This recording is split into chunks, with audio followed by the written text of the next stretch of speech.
வணக்கம். இனியதொரு காலை பொழுதில் சுயாதீன செய்தி பார்வையோடு இணைந்திருக்கின்றோம். இன்று ஜூன் மாதம் 11ஆம் தேதி. இன்றைய தேசிய பத்திரிகைகளில் வெளிவந்திருக்கின்ற செய்திகளை நாம் பார்ப்பதற்கு முன்பதாக இன்றைய பத்திரிகைகள் செய்திகள் தொடர்பான சுயாதீன கருத்துக்களை வழங்குவதற்காக இன்றும் எங்களோடு இணைந்திருக்கின்றார் சிரேஷ்ட ஊடகவியலாளர் திரு நௌஷாத் மொஹிடீன் அவர்கள்.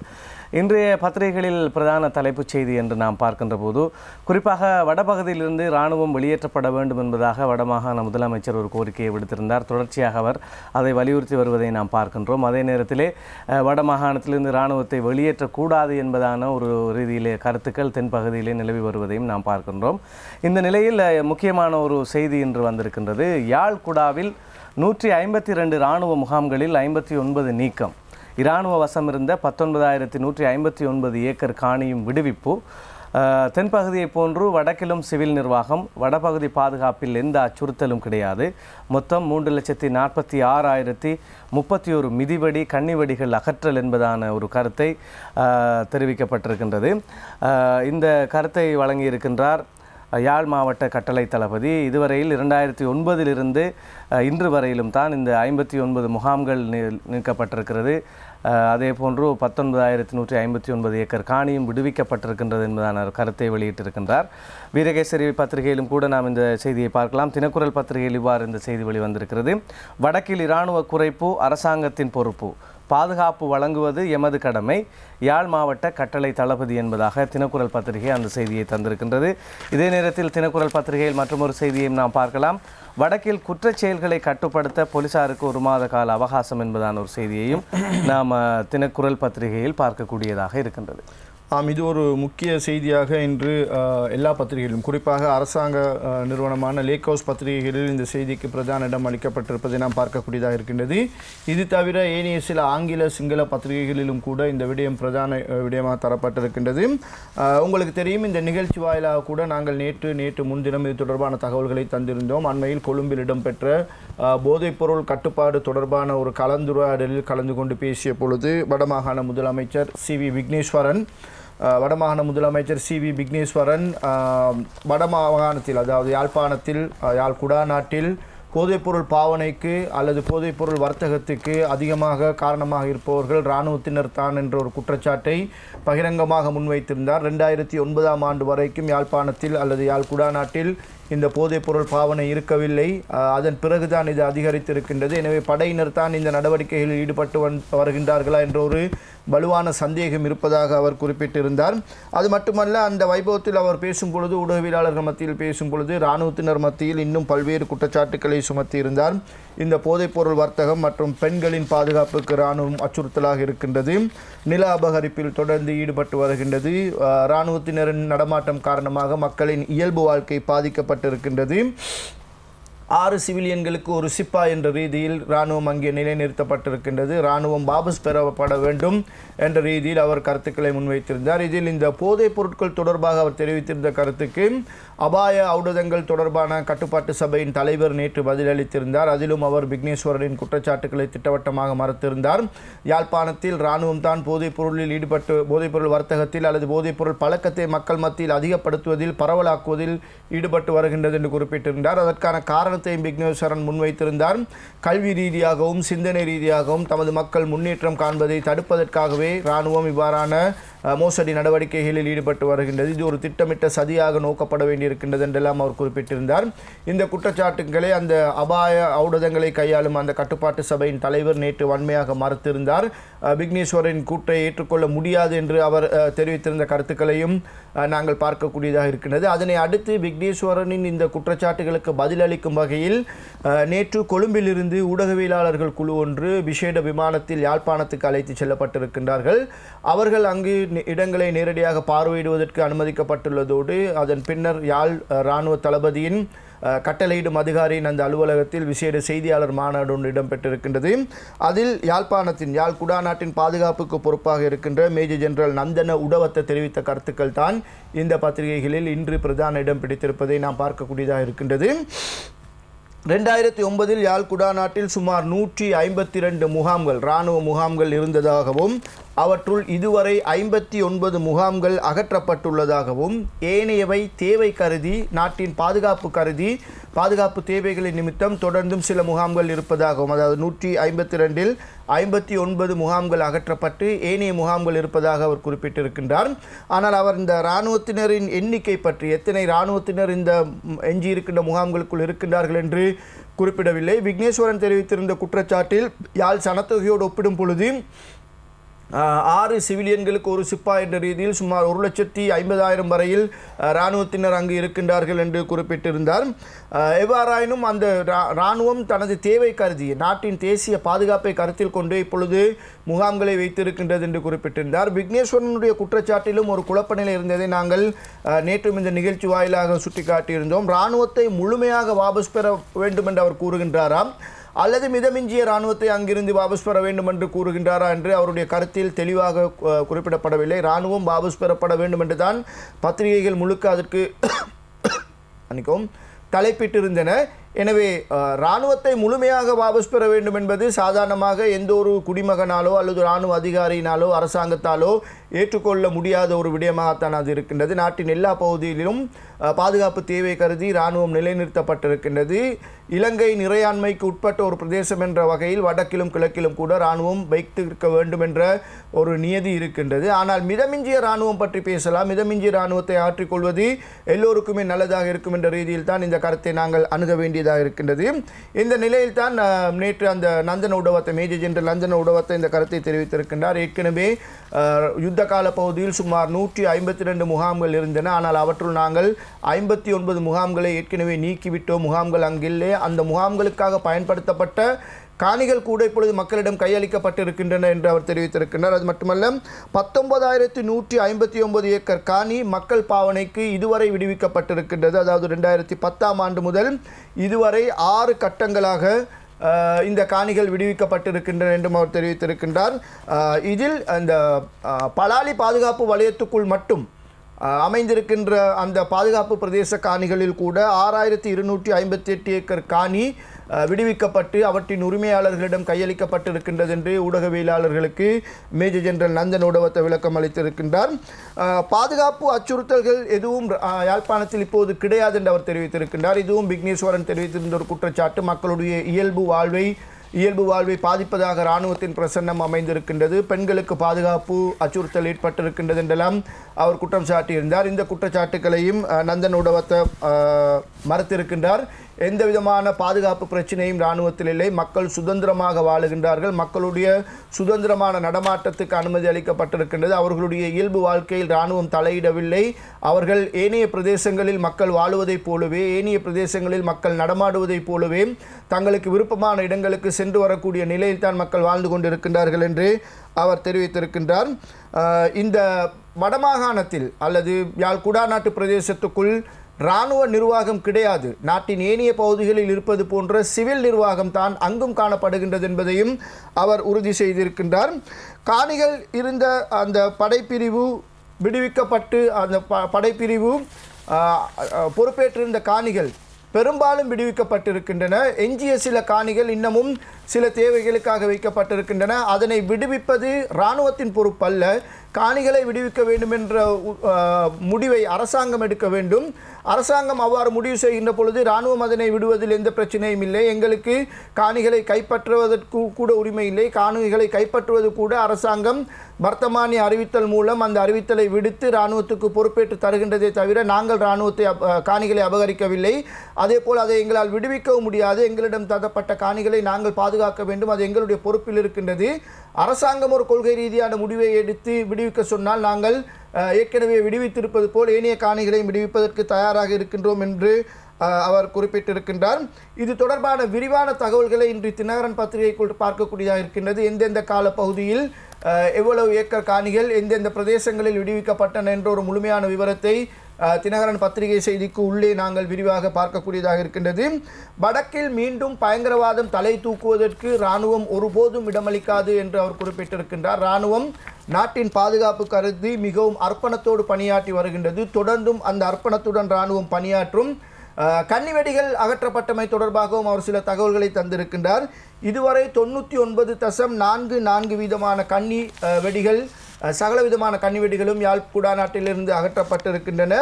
மீதி 0.56% மட்டுமே இருக்கின்றது. அவை பற்றை காடுகள் அமைந்திருக்கின்ற பிரதேசங்களுக்குள் இருக்கின்றன. அவற்றையும் கூடிய விரைவில் கண்டுபிடித்து விடுவிப்பதற்கான அகற்றுவதற்கான நடவடிக்கைகளை இராணுவம் தொடர்ந்து மேற்கொண்டு வருகின்றது என்று குறிப்பிட்டிருக்கின்றார். இதுவரை காலமும் 2009ஆம் ஆண்டு யுத்தம் முடிவடைந்த பின்னர் முதல் இன்று வரை, அதாவது நேற்று இந்த ஊடகவியலாளர்களை சந்திக்கும் வரை 1,55,193 மிதிவெடிகள், 964 இராணுவ தாங்கி எதிர்ப்பு கன்னிவெடிகள் மற்றும் 1,90,174 ஏனைய வகை கன்னிவெடிகள் என எல்லாமாக சேர்த்து மொத்தம் 3,46,031 கன்னிவெடிகள் இராணுவத்தால் அகற்றப்பட்டிருக்கின்றன. இந்த கன்னிவெடிகள் அகற்றப்பட்டு இந்த பிரதேசங்கள் பாதுகாப்பான பிரதேசங்கள் என்று பிரகடனப்படுத்தப்பட்ட பின்னர் தான் மக்கள் இங்கே சுதந்திரமாக நடமாடக்கூடியதாக இருக்கின்றது. எனவே இராணுவம் ஒரு முழுமையான அர்ப்பணிப்புடன் பணியாற்றி இருக்கின்றது. இந்த கன்னிவெடி அகற்றுதலின் போது இராணுவத்தினர் பல்வேறு சிரமங்களை எதிர்நோக்கி இருக்கின்றார்கள். பலர் அங்கவீனமுற்றிருக்கின்றார்கள், பலர் உயிரிழந்திருக்கின்றார்கள் என்றெல்லாம் கூட அவர் குறிப்பிட்டிருக்கின்றார். எனவே இராணுவம் நாட்டின் பாதுகாப்பு தேவை கருதிதான் யாழ்ப்பாணத்தில் குடாநாட்டில் இருக்கின்றதை தவிர அது வீணாக அங்கு நிலைநிறுத்தப்படவில்லை என்ற தனது பக்க நியாயத்தை நேற்று மேஜர் ஜெனரல் நந்தன உடவத்த நியாயப்படுத்தி இருக்கின்றார் என்பதை நாங்கள் அந்த செய்திகளில் விரிவாக பார்க்கக்கூடியதாக இருக்கின்றது. அடுத்து இன்றைய பத்திரிகைகளின் பிரதான செய்தி என்று நாம் பார்க்கின்ற போது குறிப்பாக இந்த 20வது திருத்தச் சட்டம் தொடர்பான முரண்பாடுகள் மேலும் வலுத்த வண்ணமே இருக்கின்றன. குறிப்பாக சொல்வதாக இருந்தால் சிறுபான்மை கட்சிகள் அமைச்சரவை அங்கீகாரம் அளித்திருக்கின்ற 20வது திருத்தச் சட்டத்துக்கு தங்களுடைய எதிர்ப்புகளை தெரிவித்த வண்ணம் இருக்கின்றன. அந்த அடிப்படையில் இன்றைய தினம் பத்திரிகைகளில் தமிழ் தேசிய கூட்டமைப்பு கூட இந்த 20வது திருத்தச் சட்ட யோசனைக்கு தங்களுடைய பலத்த எதிர்ப்பை தெரிவித்திருக்கின்றன. இதே நேரத்தில் பாராளுமன்றத்தை கலைப்பதா அல்லது 20வது திருத்தச் சட்டத்தை நிறைவேற்றுவதா என்பதான ஒரு குழப்பம் தொடர்ச்சியாக நிலவி வருவதை நாம் பார்க்கின்றோம். பாராளுமன்றத்தில் நேற்று பிரதமர் கருத்து தெரிவிக்கின்ற போது கூட பாராளுமன்றத்தை கலைப்பதா அல்லது 20வது திருத்தச் சட்டத்தை நிறைவேற்றுவதா என்பதை எதிர்க்கட்சியை தீர்மானிக்க வேண்டும். இந்த ஆட்சி தொடர்ந்து நடைபெறுவதற்கு ஐக்கிய மக்கள் சுதந்திர முன்னணி ஒரு காரணமாக இருந்திருக்கின்றது. எனவே இதில் எதை செய்ய வேண்டும் என்பதை அவர்களை தீர்மானிக்கட்டும். எதுவாக இருந்தாலும் ஐக்கிய தேசிய கட்சி தயாராகவே இருக்கின்றது என்பதான ஒரு கருத்தினை பிரதமர் நேற்று தெரிவித்திருக்கின்றார். இதே நேரத்தில் இன்னும் ஒரு விடயத்தையும் நாம் பார்க்கக்கூடியதாக இருக்கின்றது. சபாநாயகர் ஒரு விடயத்தை குறிப்பிட்டிருக்கின்றார். அதாவது பாராளுமன்றத்தை கலைத்து புதிய தேர்தலுக்கு செல்வதற்கு ஆளும் கட்சிக்கும் தைரியம் இல்லை, பயமாக இருக்கிறது, எதிர்க்கட்சிக்கும் பயமாக இருக்கின்றது என்பதான ஒரு கருத்தையும் சபாநாயகர் வெளியிட்டிருக்கின்றார். இத்தகைய செய்திகளை நாங்கள் இன்றைய பத்திரிகைகளில் பெரும்பான்மை செய்திகளாக பார்க்கக்கூடியதாக இருக்கின்றது. வீரகேசரி பத்திரிகையினுடைய பிரதான தலைப்புச் செய்தி 20க்கு ஐக்கிய தேசிய கட்சியே முட்டுக்கட்டை, சுதந்திர கட்சி குற்றச்சாட்டு, 255 உறுப்பினர்கள் என்ற நிலைப்பாட்டில் மாற்றமில்லை என்கிறது என்பதான ஒரு செய்தியை பார்க்கலாம்.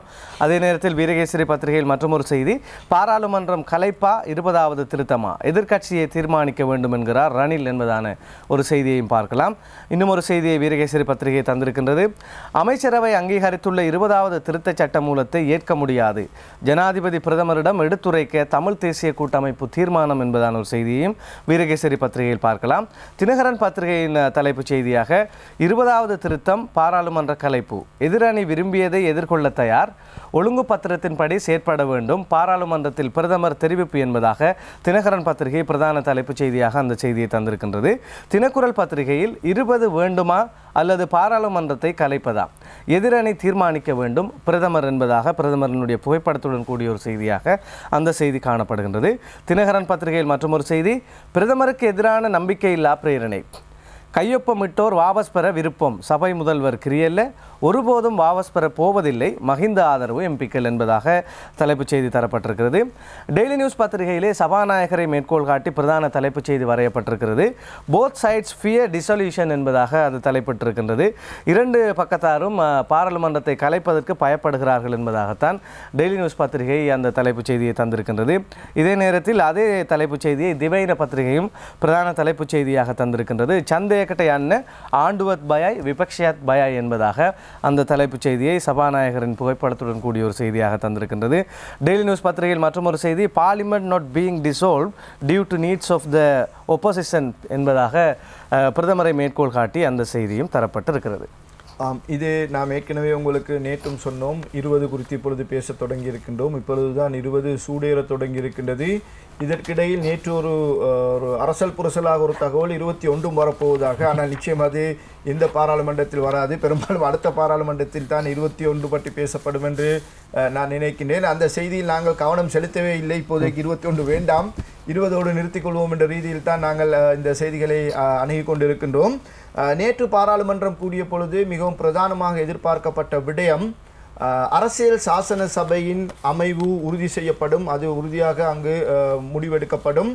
அந்த அரசியல் சாசன சபைக்கு நியமனம் செய்யப்பட்டிருக்கின்ற 3 சிவில் உறுப்பினர்களுடைய பெயர்களுக்குமான அங்கீகாரம் கிடைக்கும் என்ற ரீதியில் தான் பாராளுமன்ற கூட்டத்தொடர் நேற்று இடம்பெறும் என்று எதிர்பார்க்கப்பட்டது. ஒருவேளை இந்த பாராளுமன்ற கூட்டத்தொடருக்கு முன்னராக கட்சி தலைவர்கள் கூட்டம் நடந்த பொழுது பாராளுமன்றத்தில் விவாதிக்கப்படாமல் கட்சி தலைவர்களுக்கு இடையில் இணக்கம் ஏற்பட்டு இந்த மூவருடைய பெயரும் அங்கீகரிக்கப்படலாம் என்று கூட நேற்று டெய்லி நியூஸ் பத்திரிகை ஒரு பிரதான செய்தியை தந்திருந்ததை நாங்கள் உங்களுக்கு இந்த நிகழ்ச்சி வாயிலாக தந்திருந்தோம்.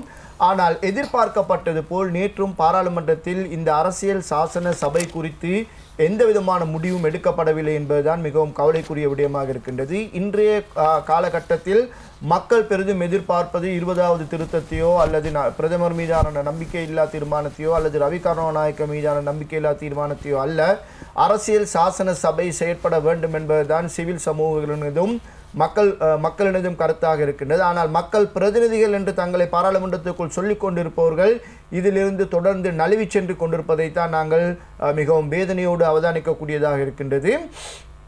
நேற்றும் இந்த சிவில் அமைப்புகளின் அதாவது சிவில் சமூக பிரதிநிதிகளின் பெயர்களுக்கு எந்த விதமான அங்கீகாரமும் கிடைக்கவில்லை. எனவே அரசியல் சாசன சபை தொடர்ந்தும் இழுபறையில் இருக்கின்றது. ஆனால் இந்த மூவருடைய பெயர்களும் இல்லாமலும் கூட ஏற்கனவே இருக்கின்ற 7 உறுப்பினர்களை கொண்டு இந்த அரசியல் சாசன சபை செயற்பட முடியும் என்ற ஒரு வாதமும் இப்பொழுது முன்வைக்கப்பட்டிருக்கின்றது. அதில் ஜனாதிபதி தான் கவனம் செலுத்த வேண்டும்.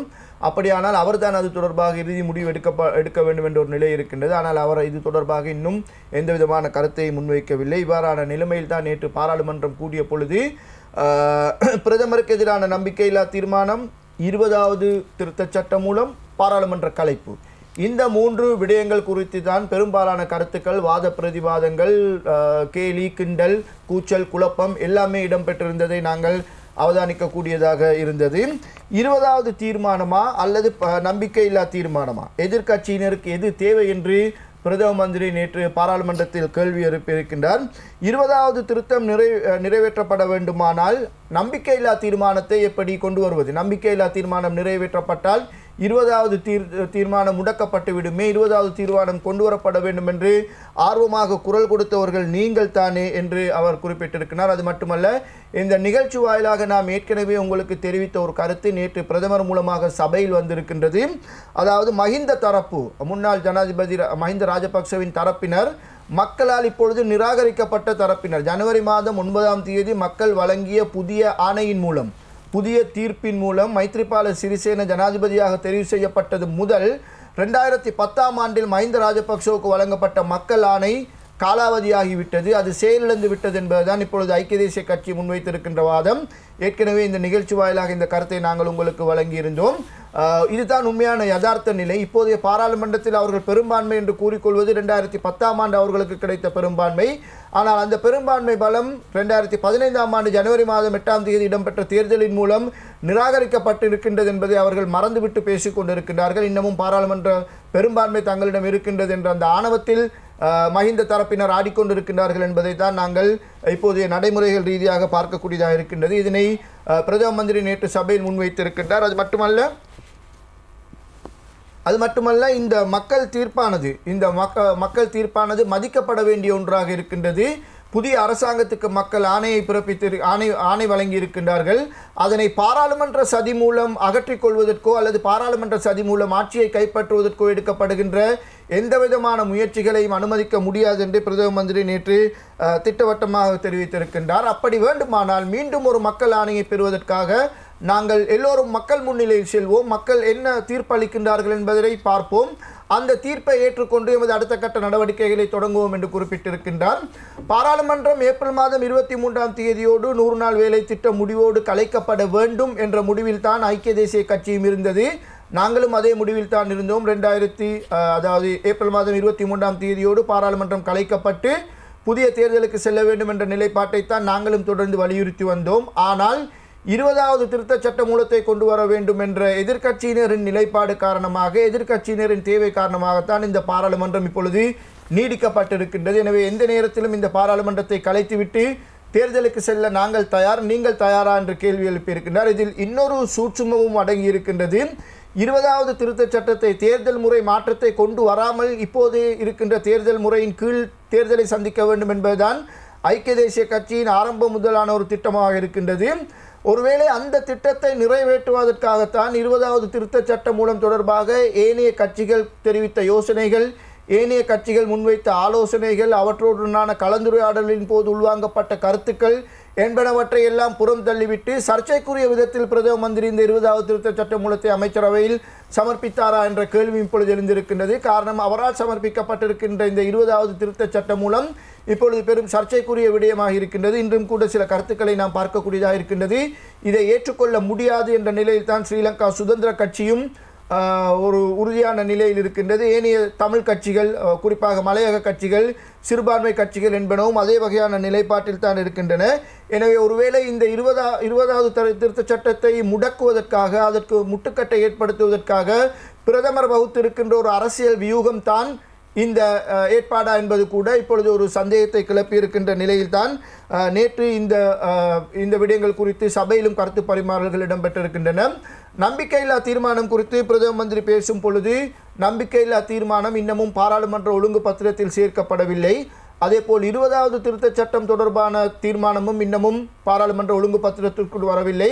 எனவே எது முதலில் வருகின்றது என்று பார்ப்போம், எது முதலில் வருகின்றதோ அதன்படி நாங்கள் நடந்து கொள்வோம் என்ற ஒரு யோசனையும் அவர் முன்வைத்திருக்கின்றார். இந்த யோசனைகள் காரணமாக, பிரதம மந்திரியின் இந்த கருத்து காரணமாக சபையில் வழமை போல் அண்மை காலமாக இந்த சபை கூடுகின்ற பொழுது கூச்சல் குழப்பத்தோடு தான் முடிவடைகின்றது. சபையில் பேசும் கருத்துக்களை விட இருதரப்பினரும் கூச்சல் குழப்பங்களில் ஈடுபடும் விடயங்கள் தான் அதிகம் இடம்பெற்றுக் கொண்டிருக்கின்றன. எனவே நேற்றும் இது போன்ற கூச்சல் குழப்பம் சபையில் ஏற்பட்ட பொழுதுதான் தேர்தலுக்கு செல்ல விருப்பமானவர்கள் எழுந்திருங்கள் என்று தன்னுடைய பாணியில் சபை முதல்வர் லக்ஷ்மன் கிரியல்ல எதிர்க்கட்சியினருக்கு வேண்டுகோள் விடுத்தார். தேர்தலுக்கு செல்ல விருப்பமானவர்கள் எழுந்திருங்கள், எங்கே எத்தனை பேர் தேர்தலை சந்திக்க தயாராக இருக்கின்றீர்கள் என்று பார்க்கலாம். எங்களுக்கு அந்த அச்சம் இல்லை, உங்களுக்கு தான் அந்த அச்சம் இருக்கின்றது. ஆனால் சபையில் பலர் எழுந்திருக்கவில்லை, பலரும் அதற்கு அனுமதி அளிக்கும் வகையில் நடந்து கொள்ளவில்லை என்பதைத்தான் அவதானிக்கக்கூடியதாக இருக்கின்றது. இதை சபாநாயகரும் நன்றாக அவதானித்திருக்கின்றார். இதனை அவதானித்த பிறகுதான் சபாநாயகர் தன்னுடைய கருத்தை தெரிவித்திருக்கின்றார். தேர்தலுக்கு செல்ல இரு தரப்புமே அஞ்சுவது போல்தான் எனக்கு தெரிகின்றது என்று சிரித்துக்கொண்டே அவர் தன்னுடைய கருத்தை முன்வைத்திருக்கின்றார். எனவே தேர்தல் ஒன்றை சந்திப்பதற்கு இருதரப்பும் அஞ்சுகின்றதா என்பது இப்பொழுது கேள்விக்குறியான ஒரு விடயமாக இருக்கின்றது. பிரதமர் மீதான நம்பிக்கையில்லா தீர்மானத்தை கைவிடுமாறு ஜனாதிபதி மைத்ரிபால சிறிசேன கடந்த அமைச்சரவை கூட்டத்தில் வலியுறுத்தி இருந்தார் என்று நேற்று நாங்கள் உங்களுக்கு செய்திகளை வழங்கியிருந்தோம். நேற்றைய பத்திரிகைகளில் அந்த தகவல் வெளியாகியிருந்தது. வெளிவிவகார பிரதி அமைச்சர் அஜித் பெரேராவை மேற்கோள் காட்டித்தான் இந்த தகவல் வெளியாகியிருந்தது. அமைச்சரவை கூட்டத்தின் பொழுது இந்த விடயத்தை கைவிடுமாறு பிரதமர் ஜனாதிபதி தன்னுடைய கட்சி அங்கத்தவர்களுக்கு கூறினார் என்று அவர் குறிப்பிட்டிருந்தார். ஆனால் அந்த அமைச்சரவை கூட்டத்துக்கு முன்னராக கொழும்பில் இடம்பெற்ற ஒரு பொது வைபவத்தில், பொதுக்கூட்டத்தில், அது தொடர்பான ஒரு பொதுக்கூட்டத்தில் பேசும் பொழுது இன்றைய அமைச்சரவை கூட்டத்தில், அதாவது நேற்று முன்தினம் இடம்பெறுகின்ற அமைச்சரவை கூட்டத்தில் 20வது திருத்தச் சட்ட மூலம் பற்றி மட்டும் தான் பேசப்படுமே தவிர வேறு எந்த ஒழுங்கு பத்திரங்களும் இதில் இல்லை, வேறு எந்த நிகழ்ச்சி நிரலும் இதில் இல்லை. முழுக்க இன்றைய அமைச்சரவை கூட்டத்தில் 20வது திருத்தம் பற்றி மட்டும்தான் பேசப்படும் என்று ஜனாதிபதி தெரிவித்திருந்தார். பகிரங்கமாக அந்த கருத்தை தான் தெரிவித்திருந்தாரே தவிர பிரதமருக்கு எதிரான நம்பிக்கையில்லா தீர்மானம் என்ற ஒரு வார்த்தையை கூட அவர் அந்த கூட்டத்தில் பிரயோகிக்கவில்லை. அதன் பிறகு அமைச்சரவை கூட்டம் முடிந்த பிறகுதான் அஜித் பெரேரா விளக்கம் அளிக்கையில் ஜனாதிபதி அதனை கைவிடுமாறு தன்னுடைய கட்சியினருக்கு கேட்டுக்கொண்டார் என்று குறிப்பிட்டிருந்தார். ஆனால் நேற்று பாராளுமன்றத்தில் முன்னாள் அமைச்சர் தினேஷ் குணவர்தன எதிர்க்கட்சிகள் சார்பாக பேசும் பொழுது இந்த கருத்துக்கு கடுமையான எதிர்ப்பு தெரிவித்திருக்கின்றார். அஜித் பெரேரா முழுமையான பொய்யான ஒரு தகவலை ஊடகங்கள் வாயிலாக மக்களுக்கு வழங்கியிருக்கின்றார். ஜனாதிபதி அவ்வாறு கூறவே இல்லை என்று அவர் குறிப்பிட்டிருந்தார். இது பாராளுமன்ற உறுப்பினர்களின் சிறப்புரிமையை மீறுகின்ற ஒரு விடயமாக இருக்கின்றது என்று தினேஷ் குணவர்தன குறிப்பிட்டிருக்கின்றார். அதில் குறுக்கிட்ட பிரதம மந்திரி ரணில் விக்ரமசிங்க அஜித் பெரேரா அவ்வாறு கூறினாரா இல்லையா என்பதல்ல இங்கு பெரிய விடயம், அது உண்மையா பொய்யா என்பதல்ல அது விடயம். அவ்வாறு அவர் கூறியிருந்தாலும் சரி, கூறி இருக்காவிட்டாலும் சரி, அது பாராளுமன்ற சிறப்புரிமையை மீறும் ஒரு விடயமாக அமையவில்லை என்று இதனை மழுப்பி ஒருவாறாக சமாளித்து விட்டார். இங்கு இப்பொழுது எழுப்பப்பட்டிருக்கின்ற கேள்வி, அஜித் பெரேரா கூறியது உண்மையா, ஜனாதிபதி அவ்வாறு கூறினாரா? காரணம், நேற்று இந்த பாராளுமன்றத்துக்கு வெளியே ஸ்ரீலங்கா சுதந்திர கட்சியின் ஊடகவியலாளர் மாநாடு இடம்பெற்ற பொழுது ஸ்ரீலங்கா சுதந்திர கட்சியின் செயலாளர் அனுர பிரியதர்சனயாப்பா இந்த கருத்தை திட்டவட்டமாக மறுத்திருக்கின்றார். ஜனாதிபதி இந்த விடயத்தில் தலையிடவே இல்லை, ஜனாதிபதி இதில் எந்த விதமான சம்பந்தமும் இருப்பதாக காட்டிக்கொள்ளவே இல்லை, அவர் எங்களிடம் இது பற்றி ஒரு வார்த்தை கூட கூறவில்லை என்று அவர் திட்டவட்டமாக மறுத்திருக்கின்றார். எனவே 2 இடங்களில் பாராளுமன்றத்துக்குள்ளும் பாராளுமன்றத்துக்கு வெளியிலும் ஜனாதிபதி இதில் தலையிடவில்லை என்ற கருத்து வலியுறுத்தப்பட்டிருக்கின்றது. ஆனால் அஜித் பெரேரா மட்டும் ஜனாதிபதி கைவிடுமாறு கூறினார் என்று கூறப்பட்டிருக்கின்றது. அவ்வாறாயின் இதில் யார் பொய்யுரைக்கின்றார்கள்? ஒருவேளை பாராளுமன்ற உறுப்பினர்கள் தங்களுடைய நிலையை தக்க வைத்துக் கொள்வதற்காக இப்பொழுது பகிரங்கமாக சபைக்குள்ளும் சபைக்கு வெளியிலும் பொய்யுரைத்து வருகின்றார்களா என்ற ஒரு கேள்வி எழுந்திருக்கின்றது. இன்னொரு விடயமும் கேள்விக்குரியதாக அமைந்திருக்கின்றது. அதாவது பிரதம மந்திரிக்கு எதிரான இந்த நம்பிக்கையில்லா தீர்மானத்தில் கையொப்பமிட்ட சிலர் தன்னுடைய வீடு தேடி வந்து இந்த கையொப்பத்தை வாபஸ் பெறுவதற்கு தயாராக இருப்பதாக கூறுகின்றார்கள். என்னுடைய வீட்டுக்கு இதுவரை வராதவர்கள் எல்லாம் இப்பொழுது இரவு நேரங்களில் வந்து இந்த கையொப்பத்தில் நாங்கள் பலவந்தப்படுத்தி ஒப்பமிட்டோம், நிர்பந்தம் காரணமாக ஒப்பமிட்டோம், எனவே நாங்கள் இதனை வாபஸ் பெறுகின்றோம் என்று சுமார் 30க்கும் மேற்பட்ட பாராளுமன்ற உறுப்பினர்கள் தன்னிடம் கூடியதாக லக்ஷ்மண் கிரியல்ல கூறியிருக்கின்றார். இதையும் எதிர்க்கட்சியினர் மறுத்திருக்கின்றார்கள். இன்றைய தினகரன் பத்திரிகையில் கூட அது தொடர்பான செய்திகளை நாங்கள் பார்க்கக்கூடியதாக இருக்கின்றது. கையெழுத்தை யாரும் வாபஸ் பெறப்போவதில்லை என்று அவர்கள் மீண்டும் உறுதியளித்திருக்கின்றார்கள். கையொப்பங்கள் அவ்வாறே தான் இருக்கும் என்று சபையிலும் நேற்று தெரிவிக்கப்பட்டிருக்கின்றது. எனவே சபைக்குள்ளும் சபைக்கு வெளியிலும் பொய் சொல்லும் அளவுக்கு பாராளுமன்ற உறுப்பினர்களின் இன்றைய நிலை அமைந்திருக்கின்றதா என்ற ஒரு கேள்வி இப்பொழுது மக்கள் மத்தியில் எழுந்திருக்கின்றது. இந்த விடயம் தொடர்பாக விளக்கம் அளிக்க வேண்டிய பொறுப்பு இப்பொழுது ஜனாதிபதியையும் சார்ந்து இருக்கின்றது. காரணம், ஜனாதிபதியை மேற்கோள் காட்டித்தான் அவர்தான் இதில் இதை கைவிடுமாறு கேட்டார் என்று அஜித் பெரேரா கூறுகின்றார். ஆனால் ஜனாதிபதி இதில் தலையிடவே இல்லை என்று அனுர பிரியதர்சனயாப்பா கூறுகின்றார். எனவே இவர்களுள் யார் உண்மை கூறுகின்றார்கள் என்பதை ஜனாதிபதி தான் தெளிவுபடுத்த வேண்டும். அவர் இதில் தலையிட்டாரா, அவர் கைவிடுமாறு கேட்டாரா என்பதை அவரிடமிருந்து வருகின்ற வார்த்தைகளை பொறுத்து தான் மக்கள் தெளிவு பெறக்கூடியதாக இருக்கும். எனவே மக்கள் இப்பொழுது இந்த 20வது திருத்தச் சட்டம் தொடர்பாக இது தொடர்பாக பாராளுமன்றத்துக்கு உள்ளேயும் வெளியேயும் தெரிவிக்கப்பட்டு வரும் கருத்துக்கள் தொடர்பாக பெரும் குழப்ப நிலையை அடைந்திருக்கின்றார்கள். யார் உண்மை பேசுகின்றார்கள், யார் பொய் பேசுகின்றார்கள் என்பது தெரியாமல் மக்கள் மட்டுமல்ல ஊடகவியலாளர்களாகிய எங்களுக்கும் கூட இந்த செய்திகளை கையாள்வதில் பெரும் குழப்ப நிலை ஏற்பட்டிருக்கின்றது என்பதை இங்கே தெரிவித்துக் கொள்ள விரும்புகின்றோம். இதே நேரத்தில் பாராளுமன்றம் கலைக்கப்படுமா இல்லையா என்பதான விவாதம் ஒரு புறமாக இருக்க, தொடர்ச்சியாக அமைச்சர்களும் பிரதி அமைச்சர்களும் அரசாங்கத்தினால் நியமிக்கப்பட்ட வண்ணமே இருக்கின்றார்கள். நேற்றைய தினம் 4 பிரதி அமைச்சர்கள் நியமிக்கப்பட்டிருக்கின்றனர். அது தொடர்பான செய்தியை நாங்கள் பார்க்கலாம்.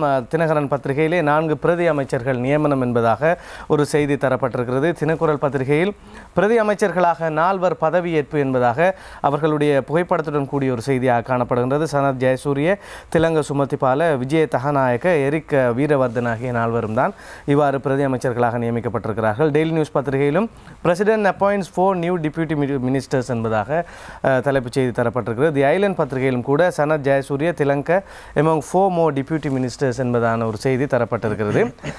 ஸ்ரீலங்கா சுதந்திர கட்சியின் மேலும் 4 பேர் நேற்று புதன்கிழமை பிரதி அமைச்சர்களாக பதவியேற்றுள்ளனர். இவ்வாறு சனத் ஜெயசூரிய, திலங்க சுமதிபால, விஜய தகநாயக்க மற்றும் எரிக் வீரவர்தன் ஆகியோரே பிரதி அமைச்சர்களாக பதவியேற்றுள்ளனர். இவர்கள் நேற்று மாலை ஜனாதிபதி செயலகத்தில் ஜனாதிபதி மைத்ரிபால சிறிசேன முன்னிலையில் பதவி பிரமாணம் செய்து கொண்டனர். இதன்படி சனத் ஜெயசூரிய மாகாண சபைகள் மற்றும் பிரதேச அபிவிருத்தி பிரதி அமைச்சராகவும், திலங்க சுமதிபால திறன் அபிவிருத்தி மற்றும் தொழிற்பயிற்சி பிரதி அமைச்சராகவும், விஜய தகநாயக்க பொதுமக்கள் பாதுகாப்பு மற்றும் கிறிஸ்தவ விவகார பிரதி அமைச்சராகவும், எரிக் வீரவர்தன துறைமுகங்கள் மற்றும் கப்பல் துறை பிரதி அமைச்சராகவும் பதவியேற்றுள்ளார். ஏற்கனவே கடந்த மார்ச் மாதம் 22ஆம் தேதி ஸ்ரீலங்கா சுதந்திர கட்சியிலிருந்து 26 பேர் அமைச்சர், பிரதி அமைச்சர் மற்றும் ராஜாங்க அமைச்சர் பதவிகளை பெற்று அரசாங்கத்துடன் இணைந்து கொண்டதுடன் அவர்களில் 5 பேர் கடந்த மாதம் அந்த பதவிகளிலிருந்து விலகியிருந்தனர் என்பதும் குறிப்பிடத்தக்கது என்பதையும் இன்றைய செய்தியில் நாம் பார்க்கக்கூடியதாக இருக்கின்றது. இன்றைய தினகரன் பத்திரிகையின் நேனைய செய்திகளை நாம் பார்க்கின்ற போது, மக்கள் பிரச்சனையை தீர்ப்பதில் எவரும் காலம் தாழ்த்த முடியாது, கட்சி நிறம் வேற்றுமை பாராது உச்சகட்சி சேவை வழங்கவும் என்பதாக ஜனாதிபதியை மேற்கோள் காட்டிய ஒரு செய்தி தரப்பட்டிருக்கிறது. மக்களுக்கான சேவையில் எவரும் பிரிந்து நின்று செயற்பட முடியாதென தெரிவித்த ஜனாதிபதி மைத்ரிபால சிறிசேன, மக்கள் பிரச்சனைகளை காலம் தாழ்த்தாது தீர்த்து வைக்க வேண்டியது அரசியல்வாதிகள், அரசு அதிகாரிகளின் பொறுப்பென்றும் தெரிவித்தார். புலனறுவை மாவட்ட செயலகத்தில் நேற்று நடைபெற்ற அபிவிருத்தி கூட்டத்தில் கலந்து கொண்டு உரையாற்றும் போதே இவ்வாறு ஜனாதிபதி தெரிவித்திருந்தார் என்பதாக அந்த செய்தி தொடர்ந்து செல்கின்றது. தந்திருக்கின்றது. இன்னும் ஒரு செய்தியை நாங்கள் பார்க்கின்ற போது LLRC பரிந்துரைக்கமைய லண்டனில் பேச்சு என்பதான ஒரு செய்தியையும் தினகரன் பத்திரிகை தந்திருக்கின்றது. கற்றுக்கொண்ட பாடங்கள் மற்றும் நல்லிணக்க ஆணைக்குழுவின் பரிந்துரைக்கமையவே அரசாங்கம் புலம்பெயர் தமிழர்களுடன் வெளிப்படையாக பேச்சுவார்த்தை நடத்தியதாகவும் இதில் எவ்வித இரகசியமும் இல்லை என்றும் வெளிவிவகார அமைச்சின் பேச்சாளர் மகேசினி கொலன்னே தெரிவித்தார். இதேவேளை புலம்பெயர் தமிழர்களுடன் லண்டனில் நடைபெற்ற சந்திப்பினை தொடர்ந்து இலங்கையில் இவ்வருடம் புலம்பெயர்ந்ததற்கான விழா ஒன்றை நடத்துவதன் மூலம் வருடந்தோறும் அதனை தொடர்ந்து முன்னெடுக்க வெளிவிவகார அமைச்சர் மங்கள சமரவீர தீர்மானித்திருப்பதாகவும் அவர் சுட்டிக்காட்டினார். வெளிவிவகார அமைச்சில் வாரந்தோறும் நடக்கும் செய்தியாளர் மாநாடு நேற்று நடைபெற்றது. இங்கு அரசாங்கம் லண்டனில் தமிழ் டயஸ்போராவுடன் இரகசிய பேச்சுவார்த்தை நடத்தியதா என செய்தியாளர் ஒருவர் கேட்ட கேள்விக்கு பதிலளித்த போதே அமைச்சின் பேச்சாளர் மேற்கண்டவாறு பதிலளித்தார் என்பதாக அந்த செய்தி தொடர்ந்து செல்கின்றது. இதே நேரத்தில் இன்னும் ஒரு செய்தி கட்டமிடப்பட்ட செய்தியாக தினகரன் பத்திரிகையில் தரப்பட்டிருக்கிறது. மஹிந்தவுக்கு விசேட பாதுகாப்பு வழங்க வேண்டும் என்பதாக யுத்தத்தை முடிவுக்கு கொண்டு வருவதில் தலைமைத்துவம் வழங்கியமையை கருத்தில் கொண்டு முன்னாள் ஜனாதிபதிக்கு பாதுகாப்பு வழங்க வேண்டும் என்பதாக அந்த செய்தியிலே குறிப்பிடப்பட்டிருக்கின்றது. இந்த செய்தியை பிரதி அமைச்சர் சாந்த பண்டார் தான் இந்த கோரிக்கையை விடுத்துள்ளார். முன்னாள் அரச தலைவர்களை விட மஹிந்த ராஜபக்சவுக்கு அச்சுறுத்தல் அதிகமாக இருப்பதால் அவருடைய பாதுகாப்புக்கு முன்னுரிமை வழங்க வேண்டும் என்றும் அவர் கூறினார். அரசாங்க தகவல் திணைக்களத்தில் நேற்று நடைபெற்ற ஊடகவியலாளர் சந்திப்பிலேயே அவர் இவ்வாறு கருத்து தெரிவித்தார் என்பதாக அந்த செய்தி தொடர்ந்து செல்கின்றது. அடுத்து நாம் பிரதான செய்தியாக பார்க்கக்கூடிய ஒரு செய்தி, ஹப்புத்தலை பிட்டரத் மலை தோட்டத்திலே விஷம் கலந்த ஓடை நீரை பருகியதால் 78 தோட்ட தொழிலாளர்கள் சுகையினமுற்ற ஒரு சம்பவம் நேற்றைய தினம் நடைபெற்றது. அது தொடர்பான செய்திகளை தமிழ் பத்திரிகைகளில் நாம் பார்க்கலாம். அந்த அடிப்படையிலே தினகரன் பத்திரிகை இவ்வாறு தலைப்புச் செய்தியை தந்திருக்கின்றது. விஷம் கலந்த ஓடை நீரை பருகியதால் 78 தோட்ட தொழிலாளர்கள் சுகையினம், ஹப்புத்தலை பிட்டரத் மலை தோட்டத்தில் சம்பவம் என்பதாக அந்த செய்தியை தந்திருக்கின்றது. அதே நேரத்தில் இந்த செய்தியை நாங்கள் வீரகேசரி பத்திரிகையிலும் பார்க்கலாம். விஷம் கலந்த நீரில் தேநீர் தயாரித்து பருகிய 70 தொழிலாளர்கள் மயக்கம், அப்புத்தலையில் சம்பவம் என்பதுதான் வீரகேசரி பத்திரிகையினுடைய செய்தியாக இருக்கின்றது. தினக்குரல் பத்திரிகையிலும் கிருமிநாசினி கலந்த நீரில் தயாரிக்கப்பட்ட தேநீரை அருந்திய 63 தொழிலாளர்கள் பாதிப்பு என்பதாக புகைப்படத்துடன் கூடிய ஒரு செய்தியாக தினக்குரல் பத்திரிகையும் அந்த செய்தியை தந்திருக்கிறது. இது மிகவும் கவலைக்குரிய ஒரு விடயமாக இருக்கின்றது. அதிர்ஷ்டவசமாக யாருக்கும் எந்த விதமான உயிராபத்துக்களும் ஏற்படவில்லை. தொழிலாளர்கள் இப்பொழுது அதற்கான சிகிச்சை அளிக்கப்பட்டு வருகின்றது என்று தான் காணக்கூடியதாக இருக்கின்றது. இந்த குறிப்பிட்ட நீரோடையின் மேல் பகுதியில் நின்று கிருமிநாசிகள் தெளிக்கின்ற அந்த கருவிகளை, கிருமிநாசினிகள் அந்த புல் வளராமல் இருப்பதற்காக பாவிக்கப்படுகின்ற அந்த கிருமிநாசினிகளை தெளிக்கும் கருவிகளை அவர்கள் மேலிருந்து நீரோடையில் ஓடிக்கொண்டிருக்கின்ற நீரோடையிலேயே கழுவி இருக்கின்றார்கள். அதிலிருந்து நீர் கீழே வடிந்து வருகின்ற பொழுது கீழே அந்த நீரை எடுத்து அதில் தேநீர் தயாரித்து அருந்திய மக்கள் தான் இப்பொழுது இந்த பாதிப்புக்கு உள்ளாகி இருக்கின்றார்கள். இது மிகவும் ஒரு பாரதூரமான ஒரு விடயம். கவனஈனமாக சில ஊழியர்கள் இவ்வாறு நடந்து கொள்வதால் அவர்களுடைய அசம்பந்தமா அல்லது அறிவீனமா இதற்கு காரணம் என்பது தெரியவில்லை. எவ்வாறாயினும் இவ்வாறான நிகழ்வுகள் குறித்து தோட்ட முகாமைத்துவங்கள் ஊழியர்களுக்கு தேவையான விழிப்புணர்வு நடவடிக்கைகளை மேற்கொள்ள வேண்டும்.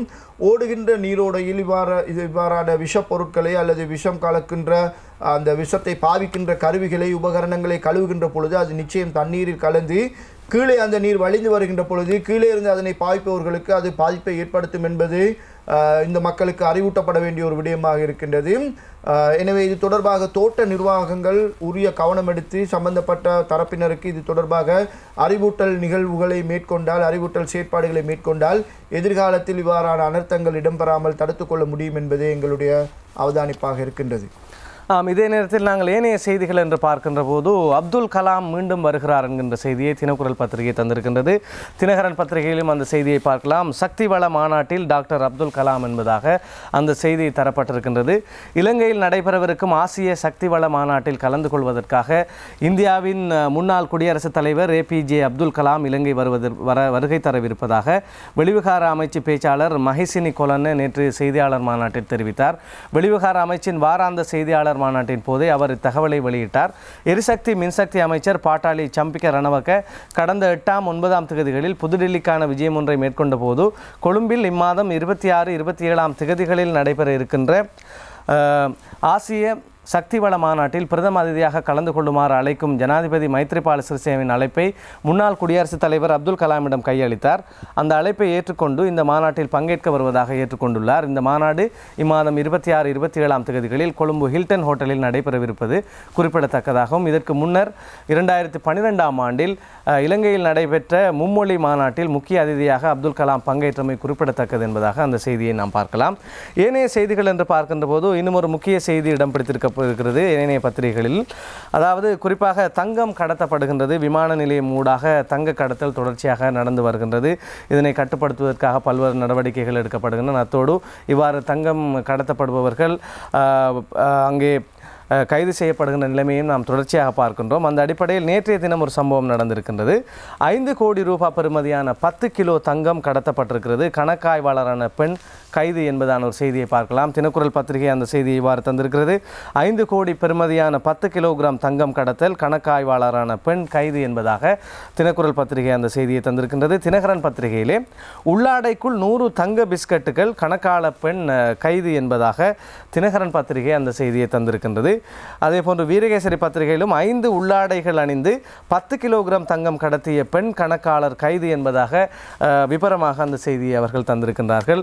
டெய்லி நியூஸ் பத்திரிகையில் female accountant caught with ₹50 million worth gold biscuits in her underwear என்பதாக டெய்லி நியூஸ் பத்திரிகையிலும் அந்த செய்தி தரப்பட்டிருக்கிறது. இந்த பெண் வத்தளை பிரதேசத்தை சேர்ந்தவர் என்று குறிப்பிடப்பட்டிருக்கின்றது. சில பத்திரிகைகளில் இவர் ஒரு அக்கவுண்டன்ட் கணக்காளர் என்றும், இன்னும் சில பத்திரிகைகளில் இவர் ஒரு ஆடிட்டர் கணக்காய்வு அதிகாரி என்றும் குறிப்பிடப்பட்டிருக்கின்றது.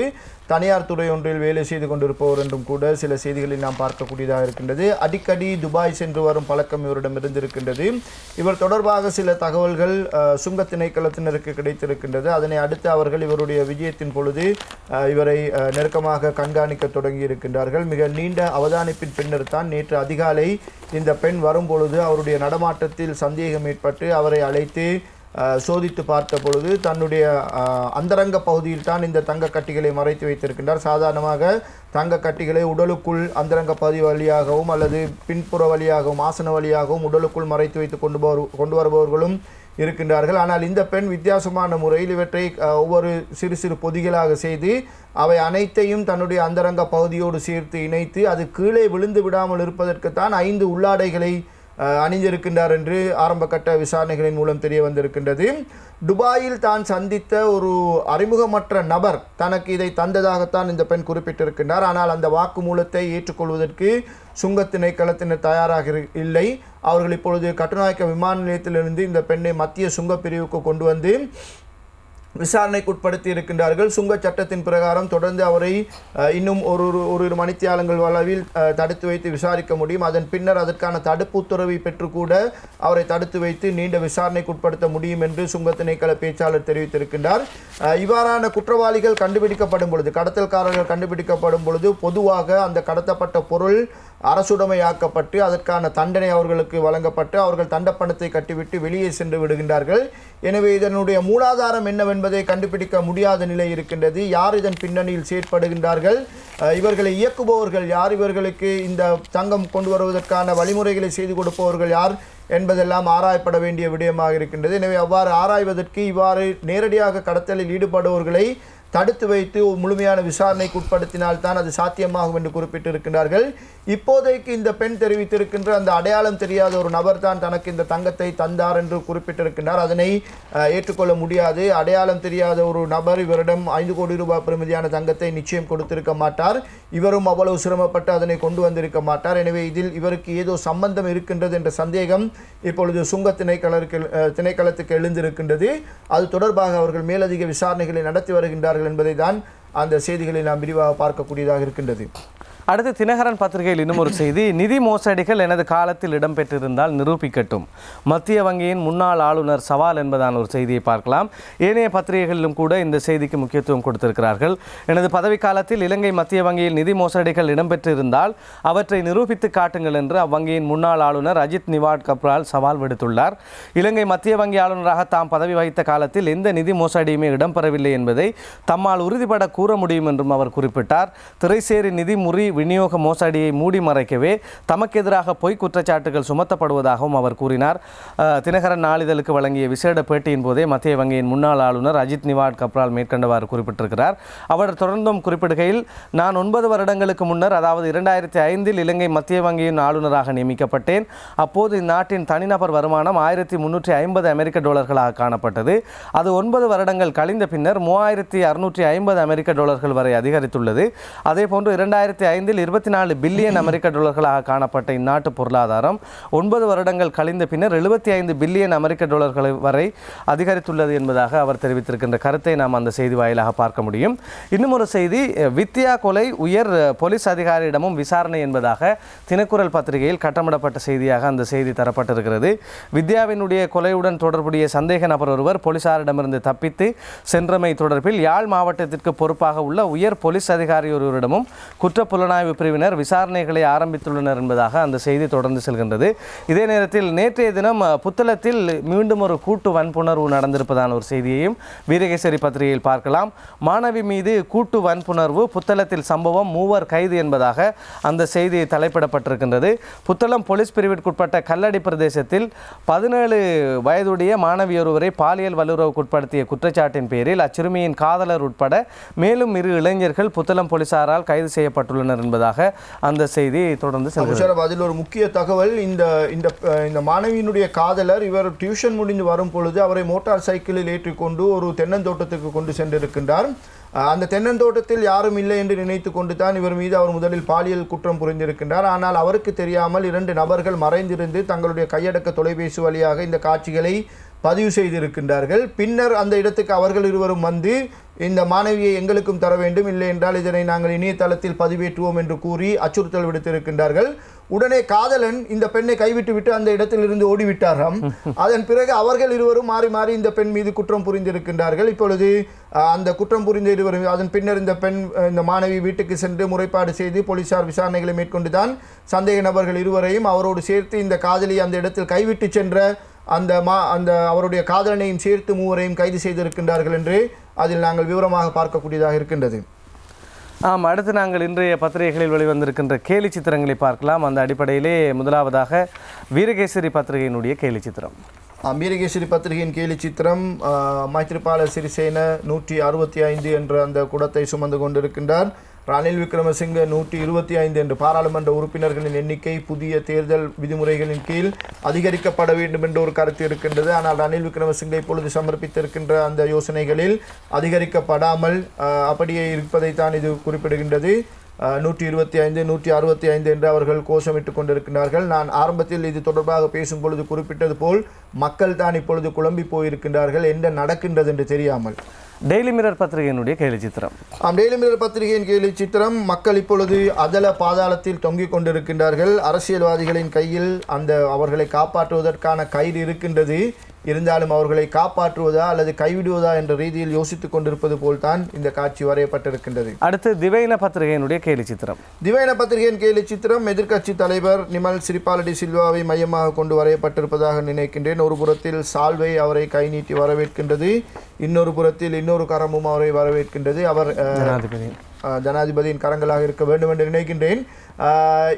இரு பக்க அழைப்பில் அவர் எதை ஏற்றுக்கொள்வது என்று தெரியாமல் அவரும் ஒரு வகையான குழப்பத்தில் இருப்பது போல்தான் இந்த காட்சி தரப்பட்டிருக்கின்றது. அடுத்து லங்காதீப பத்திரிகையினுடைய கேலி சித்திரம். லங்காதீப பத்திரிகையின் கேலி சித்திரம், முன்னாள் அமைச்சர் மர்வின் சில்வா, அந்த காலத்தில் மிகவும் சர்ச்சைக்குரிய மனிதராக பேசப்பட்டவர், இப்பொழுது ரணில் விக்ரமசிங்கவுக்கு மிகவும் ஆதரவாக குரல் கொடுத்து கொண்டு திரிவதை நாங்கள் பார்க்கக்கூடியதாக இருக்கின்றது.